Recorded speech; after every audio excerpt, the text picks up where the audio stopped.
शुक्रवार के बाजार के लिए खास स्ट्रैटेजी और अहम संकेत अब समझते हैं अनिल जी से।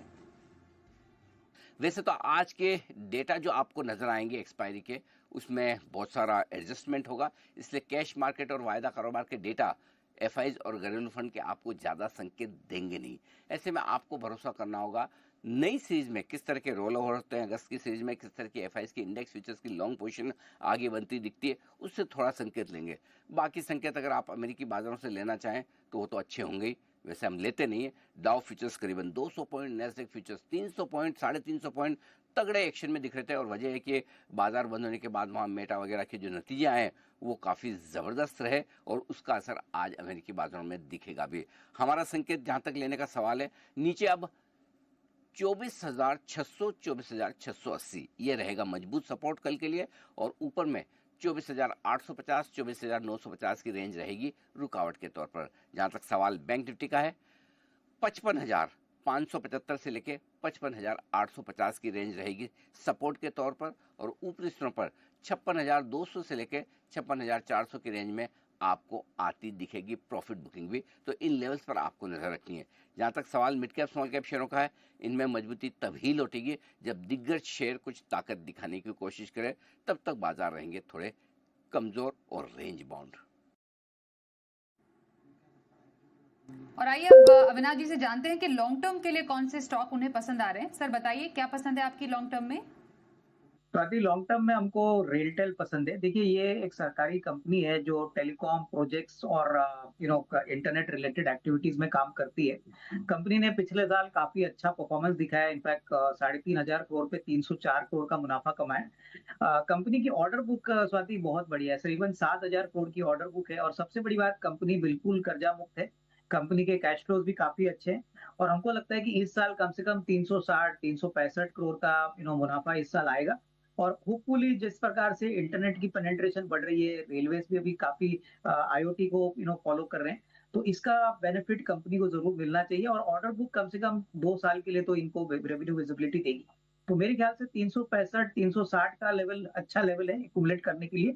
साल भर का अगर कोई नजरिया रखता है तो 425 430 का टारगेट प्राइस मिलेगा। तो बहुत ही बेहतरीन कंपनी है, इसको अपने भारतीय बाजारों में जिस प्रकार से मूड माहौल चलता हुआ दिखाई दे रहा है, वो सभी तरह से देखें ओवरऑल भारतीय बाजारों की कंडीशन अभी भी ठीक नहीं है, क्योंकि आज की क्लोजिंग यदि 24,950 के ऊपर होती तो वो भारतीय बाजारों के लिए एक अहम ट्रिगर हो सकता था ऑल टाइम हाई पर जाने के लिए। लेकिन अभी भी एक तरह से ओवरऑल देखें तो आज भारतीय बाजारों में जिस प्रकार की रिकवरी हुई है, वो रिकवरी काफ़ी शानदार थी, क्योंकि जिस प्रकार की न्यूज़ टैरिफ के लिए आती हुई दिखाई दी थी वो एक नेगेटिव न्यूज़ थी ऑफकोर्स, और उसके बाद भारतीय बाजारों का हाल भी थोड़ा बिगड़ता हुआ नजर आया था।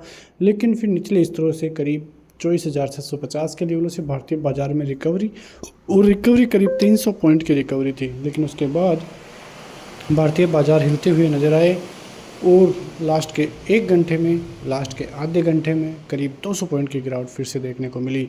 तो भारतीय बाजार लास्ट के समय में देखें तो क्लोजिंग पॉइंट से भारतीय बाजारों की स्थिति ठीक नहीं थी, और यही कारण था कि भारतीय बाजारों का मूड माहौल फिर से बिगड़ता हुआ दिखाई दिया।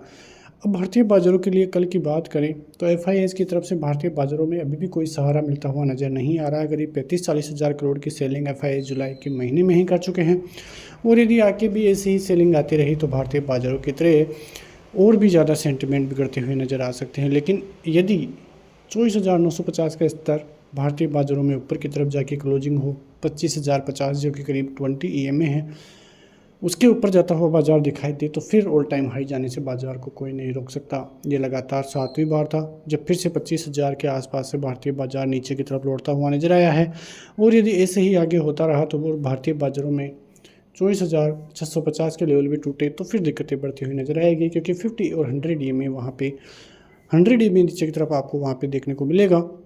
तो कुल मिला के भारतीय बाजारों की बात करें तो भारतीय बाजारों की तरफ से अब कल के लिए एक रेंज में कारोबार करता हुआ दिखाई दे सकता है, और ये करीब 300 पॉइंट की रेंज आपके लिए देखने को मिलेगी। और वही रेंज आज भी आपको दिखाई दी थी कि निचले स्तरों से भारतीय बाजार किस प्रकार से रिकवरी करते हुए नजर आए। Q1 के नतीजे इतने अच्छे नहीं रहे, सबसे बड़ा कारण भी वही था। HUL के नतीजे ठीक थे, मारुति सुजुकी के नतीजे ठीक थे, लेकिन कल ITC के नतीजे आएंगे तो वहाँ पर भी नजरें रहती हुई दिखाई देगी। तो ऑटो सेक्टर और अब FMCG सेक्टर से ही उम्मीदें जो है हम लगा सकते हैं, क्योंकि यदि वहाँ से थोड़ा भी पॉजिटिव पॉइंट मिलता है तो वो भारतीय बाज़ारों के लिए अच्छा साबित हो सकता है। तो ये सभी चीज़ें भारतीय बाज़ारों के लिए नेगेटिवली काम करती हुई नज़र आ रही हैं। और जिस प्रकार से ट्रंप के जो स्पीच आते हुए दिखाई दे रहे हैं, ट्रंप के ट्वीट आते हुए दिखाई दे रहे हैं इंडिया इकोनॉमी के लिए, कि इंडिया इकोनॉमी और रशिया इकोनॉमी जो है खतरे में है, तो ये सभी जो असंवेदनशील ट्वीट है उनकी वजह से भारतीय बाज़ारों पर थोड़ा बहुत इम्पैक्ट पड़ सकता है। लेकिन ओवरऑल भारतीय बाज़ारों की कंडीशन ठीक ही है, ज़्यादा कुछ देखने को नहीं मिल रहा है और आगे भी भारतीय बाज़ारों के लिए ज़्यादा चिंता का विषय लॉन्ग टर्म में नहीं है। ये सभी चीज़ें टाइम टू टाइम चलती रहती है, लेकिन थोड़े दिनों बाद में ये सभी चीज़ें फिर से ठीक होती हुई नज़र आएगी। तो भारतीय बाज़ार फ़िलहाल कंडीशन तो नेगेटिव ही देखने को मिल रही है और क्लोजिंग भी ठीक नहीं थी, तो कल का बाज़ार भी हम गिरावट की साइड ही रखते हुए नज़र आएंगे।